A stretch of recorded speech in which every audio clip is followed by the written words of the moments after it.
په ډیورن کرښه د پاکستاني پوځ او طالبانو جګړه او پاکستان ته د ټي ټي پي قومندان خبرداری. جزئیات هم دلته وګورئ او چینل هم سبسکرایب کړئ.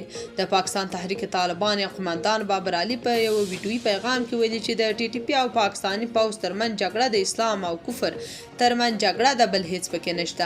هغه وايي پاکستان کې کفري نظام شتون لري او د دې کفري نظام د ختمولو پورې به خپل مقدس جهاد ته دوام ورکړو.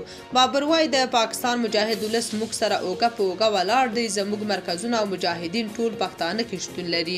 بلخوا د ټي ټي پي او پاکستاني پوځ ترمنځ نښته شوې د پاکستان د پوځ د عامه اړیکو دفتر وايي چې تیره شپه د ډیورن پر کرښه 3 وسلوال وژلي چې غوښتل پر اغزن تال افغانستان څخه ور واوړي، خو ټي ټي پي بیا د 2 پوځیانو د وژل کېدو او 2 نورو د ټپي کېدو خبر ورکړی. د پاکستان د پوځ د عامه اړیکو دفتر په یوه اعلامیه کې ویلي چې د دوشنبې پر شپه د ډیورن پر کرښه هغه 3 وسلوال وژلي چې غوښتل د اغزن تار څخه د دیر سیمې ته راواوړي. دوی ویلي چې پاکستاني پوځیانو یاد وسلوال محاصره کړي او بیا وژلي دي. خو بل خوا په ټلګرام کې ټي ټي پي ته منسوب چینل ویلي چې په دیر کې د دوشنبې پر شپه له پاکستاني پوځیانو سره د دغې ډلې غړو نښته کړې چې په پایله کې 2 پاکستاني پوځیان وژل شوي او 2 نور ټپیان دي.